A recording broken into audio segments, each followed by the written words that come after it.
The CBK, that is the Central Bank of Kenya, a few weeks ago announced the intention to increase the Kenya's commercial banks core capital from the current 1 billion to 10 billion. And that in all those videos that were circulating a couple of weeks ago, no banks were mentioned. But in this video, I'm going to mention banks, and we get to see the probability of those banks collapsing. I think I'll categorize the banks into three groups. Number one, it is those banks that have already achieved the minimum core capital. Like the minimum core capital has been 1 billion, but of course, the first group of banks, these are banks that have surpassed the 10 billion core capital.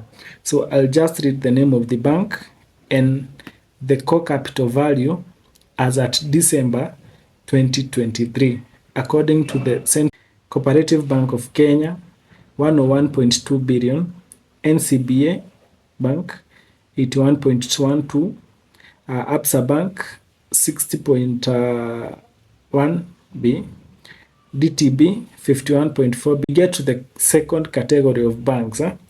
These are banks whose core capital was not up to 10 B by end of last year, but they are not so far. So the probability of them achieving that core capital in 8 years, it's quite we go to the that category now. Now, this is where you need to be keen. I'm not saying that these banks will collapse, but this is the category of banks that are not. And for this, I'll start with the banks with the least core capital, so that we start with the most dangerous. Let's start with the most dangerous. And the last bank on that list, Consolidated Bank of Kenya. This has a negative core capital of 524 million, which is dangerous. This is really dangerous. And I was trying to check why a bank could have the other bank at the bottom we have is Access Bank with 1.4 billion. So they have a long way to go, 8.5 billion.